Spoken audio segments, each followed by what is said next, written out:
You're watching Just the News. I'm Amata Balachandra. Let's get straight to updates on COVID, and it's not looking very good. India has reported 90,928 new COVID cases in the last 24 hours.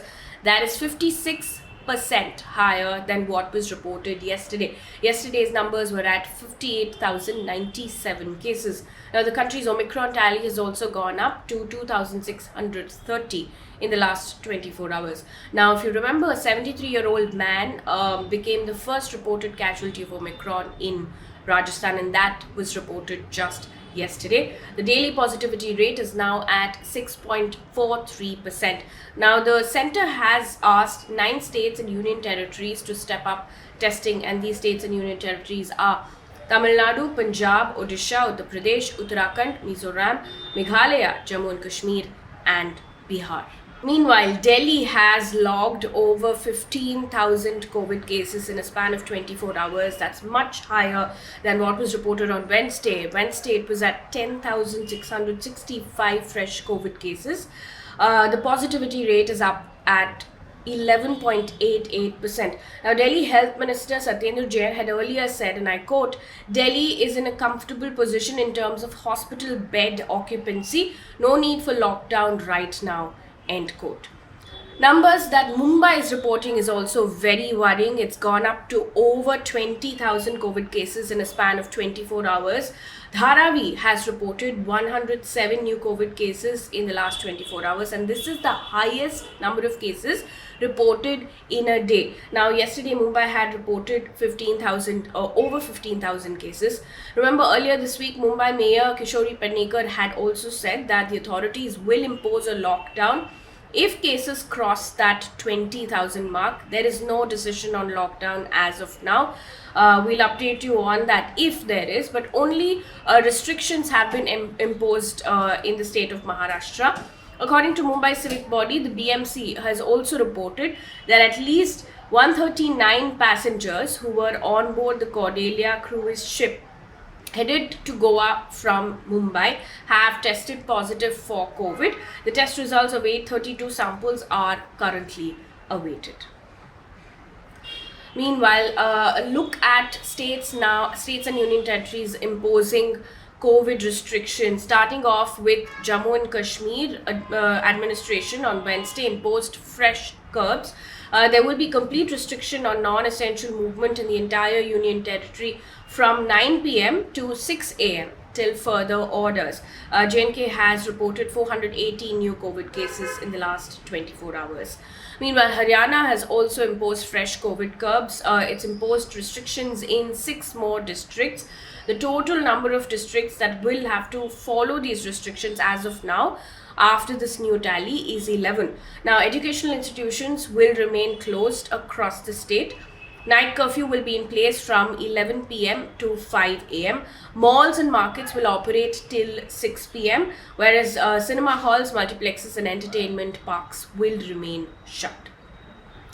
Himachal Pradesh, meanwhile, has imposed a night curfew from 10 p.m. to 5 a.m. Further, it also shut down cinema halls, sports complexes, gyms, swimming pools and langars. Now, enclosed spaces including banquet halls, social, cultural, political and other gatherings are allowed with 50% capacity. Hotels and restaurants can remain open. Meanwhile, Odisha government has ordered that all schools and colleges up to class 12 in the state will be closed from January 7th to February 1st.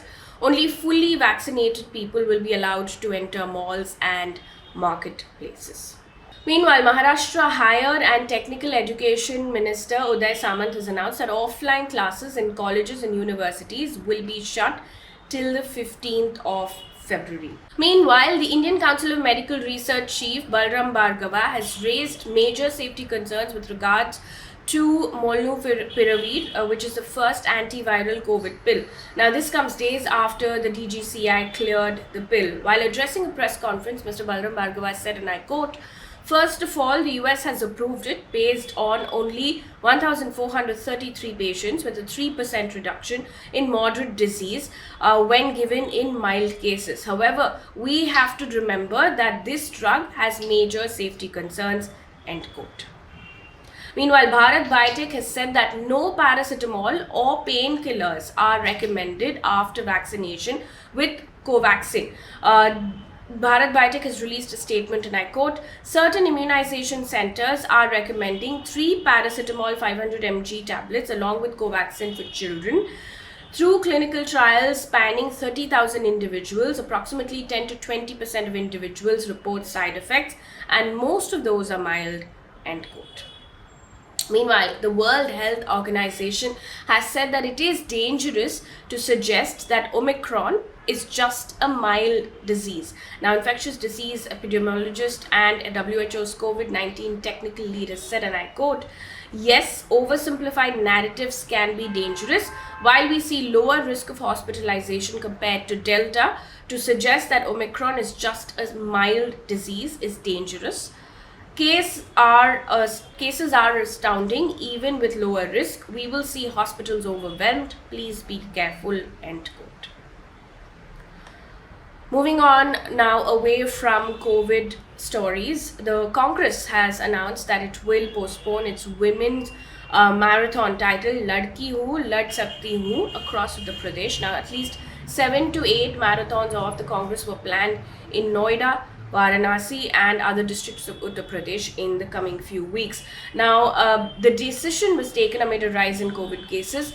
Earlier, a video of their marathon had also gone viral, wherein there was a stampede-like situation. We'd also seen huge crowds in rallies in not just the Congress party but also the BJP and the SP earlier as well.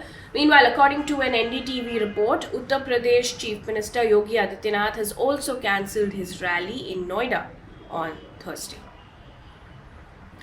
An update now in the Bulli case. A fourth arrest has taken place. Delhi police today said that the main conspirator in the Bulli case, in which Muslim women were put up on an online auction, has been arrested from Assam. And this is an NDTV report that says that the police has mentioned this in a statement, and I quote, Neeraj Bishnoi, arrested from Assam by Delhi Police Special Cell's IFSO team, is the main conspirator and creator of Bulli on GitHub and the main Twitter account holder of the app, end quote. Earlier, if you remember, 3 others, 21-year-old Mayank Rawat, a student from Delhi University, 18-year-old Shweta Singh and 21-year-old Vishal Kumar Jha were also arrested in this case.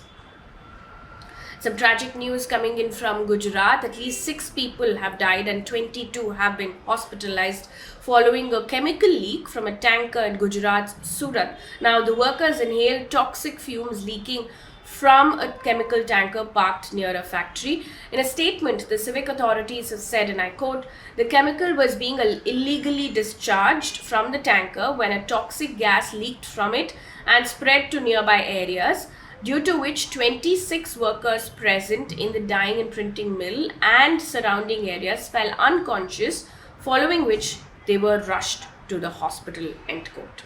Moving on to news coming in from across the world right now. According to state media reports, North Korea has successfully tested a hypersonic missile on Wednesday. Now, the missile precisely hit a target of 700 kilometers away and clearly demonstrated, and this is according to state media reports, and I'm quoting them, clearly demonstrated the control and stability of the hypersonic gliding warhead, end quote.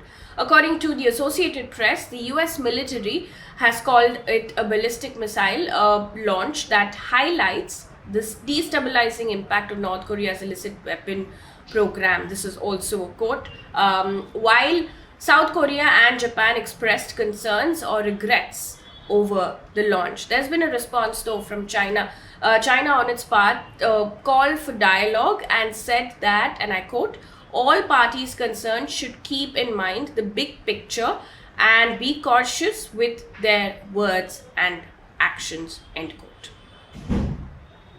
Meanwhile, according to Russian news agencies, Russian paratroopers have arrived in Kazakhstan as part of a peacekeeping mission by a Moscow-led military alliance to help the president regain control of the country. Now, to give you a bit of a background, this comes after Kazakhstan's president sacked his cabinet and imposed states of emergency in the country's largest city and an oil-rich western region following mass protests triggered by a rise in fuel prices. Now, the Kazakh events come at a time when all eyes have been on a possible Russian intervention in Ukraine.